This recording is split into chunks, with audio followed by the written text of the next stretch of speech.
My girlfriend got on one knee and proposed to me. I said yes before she finished the question. I want to explain what happened in the weeks before that, because it matters. I need to tell you something about myself first. I am not someone who talks easily about the things that scare me. I can talk about everything else. Work, plans, the cats, where we're moving, what we want our life to look like in 10 years. I can discuss hypotheticals with great enthusiasm. What I can't do, apparently, is name the thing that's sitting in my chest making me say not yet when I mean something more complicated than that. Claire had been patient for 2.5 years. Patient and then less patient. And then one evening she told me she needed a real conversation and she needed it now. And something about the way she said it made me understand this was no longer a discussion I could defer. She asked me why. Not whether I loved her, not whether I wanted to be with her. She already knew those answers. She asked me why the word marriage made me go somewhere else, somewhere unavailable, every time it came up. I didn't have a good answer ready because I'd been avoiding constructing one. My parents divorced when I was 17. Badly, the way some divorces are dramatic and visible and become the defining weather system of a family for years afterward. I watched two people who had presumably wanted to build something together take it apart piece by piece until there was nothing left except the settlement and the silence at holidays. I filed that away somewhere and told myself I'd processed it, and I had not processed it. My last serious relationship ended when she cheated. I found out on a Tuesday, which I remember specifically because Tuesday is such an ordinary day to have your understanding of a person rearranged. I told myself I'd processed that too. What I hadn't told Claire, and hadn't told myself clearly, was that I'd been waiting for the evidence. Not consciously, not as a plan, but somewhere underneath all the love and the shared life and the cats and the moving plans, there was a part of me running a quiet, continuous audit. Is this the one that goes wrong? Is this the one I'll have to survive? She sat across from me and asked why, and I finally heard myself say that out loud.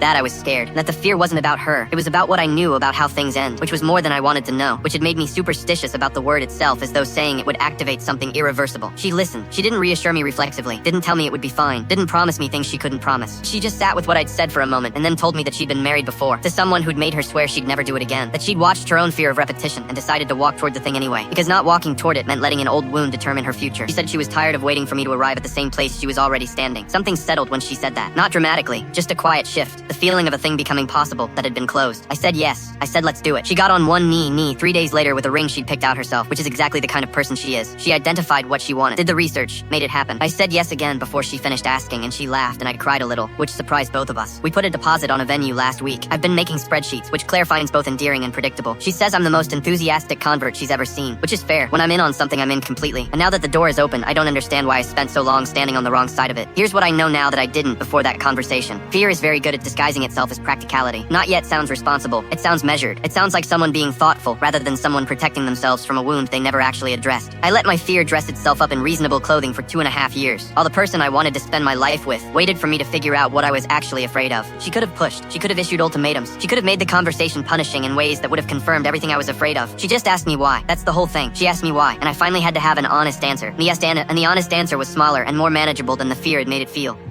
We moved this summer. New city, new jobs, 3 cats and a carrier, and a wedding to plan. I'm not scared anymore. I'm just glad she waited long enough to find out.